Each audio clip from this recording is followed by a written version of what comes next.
Саламатсыңарбы, кымбаттуу окуучулар. Кутман күнүңөр менен. Анда эмесе балдар, бүгүн 5-класстарга Кыргызстан тарыхы сабагын өтөбүз. Сабактын темасы геральдика. Сабактын максаты окуучулар геральдика илими эмнени үйрөтөөрүн билишет, герб жөнүндө түшүнүк алышат. Геральдика илими эмнени үйрөтөт? Геральдика латын тилинен которгондо герб жөнүндө үйрөтүүчү илим дегенди билдирет. Геральдика тарых илиминин көмөкчү тармагы катары 19-кылымдын экинчи жарымында калыптанган. Геральдика жалпы эле гербтерди изилдеп, аларды тарыхый дарек катары пайдаланууну үйрөтөт. Геральдика генеалогия, нумизматика, археология, палеография, сфрагистика илимдери менен тыгыз байланыштуу. Европа өлкөлөрүндө кайсы кылымда геральдин мекемелери пайда болгон?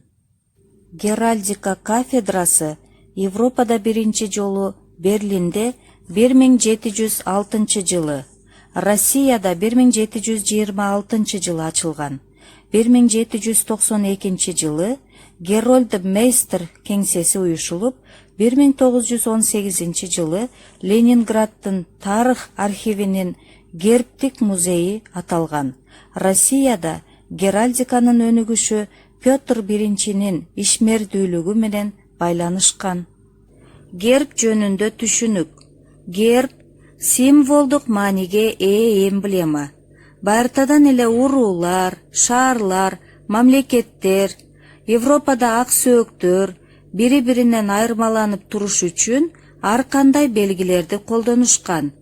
Гербтер пайда болгонго чейин колдонулуп келген найза, желек, тыйын, медалдардын беттерине түшүрүлгөн ар кандай белгилер, тотемдик сүрөттөр алгачкы гербтердин жаралышын шарттаган. 11-12 кылымдарда ар кандай белгилер жана тотемдик сүрөттөрдүн гербке айланышы европалык рыцарлардын арасында башталган. Кийинчерээк геральдика мамлекеттик мааниге ээ болду. Гербтерди берүү, бекитүү королго гана тиешелүү болгон. Король тарабынан бекитилген гербтерди колдонсо, анда айып салынган. Гербке ээлик кылууга укук берүүчү атайын мыйзамдар чыгарылган. Европа королдорунун сарайларында гербтин кимге таандык экендигин аныктаган, аларды чогулткан жана жаңы гербтер жасаган адамдар иштей баштаган. Алар герольддор деп аталган. Герольд немец тилинен которгондо жарчы дегенди түшүндүрөт. Биздин заманга чейин 3-миң жылдыкта Шумер мамлекетинде гербтер арстан баштуу, бүркүт түспөлүндө болгон. Египеттин гербине жылан, Персияныкына бүркүт тартылган. Байыркы Грециянын мамлекеттик административдик бөлүктөрүнүн ар биринин өзүнүн герби болгон. Мисалы, Афинаныкы үкү, Коринфтики канаттуу жылкы, Родостуку атыр-гүл, Самостуку тоо болгон. Батыш Европанын Англия менен Франциянын шаарларында орто кылымдарда пайда болгон гербтер азыркы мезгилге чейин сакталып келди. 15-кылымда Россияда эки баштуу бүркүт мамлекеттик герб катары пайда болуп, 1918 жылы ал СССРдин герби менен алмаштырылган. СССР мезгилинде Совет мамлекети жана анын курамындагы 15 союздук республикалардын дагы өз-өзүнчө герби болгон.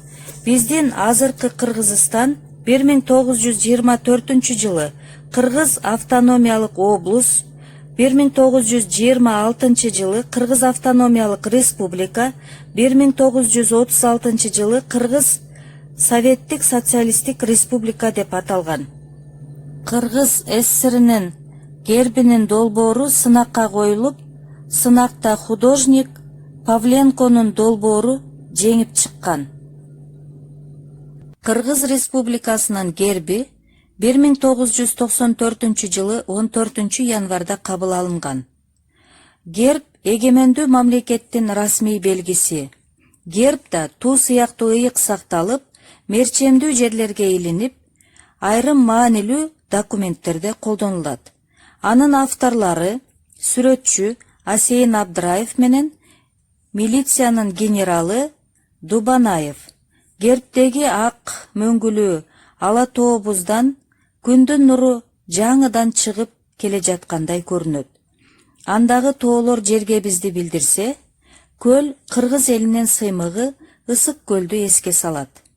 Аларды канаты менен калкалап турган ак шумкар Манас бабабыздын шумкары. Байыркы замандан бери кыргыз эли ак шумкарды ыйык санап аздектеп келген.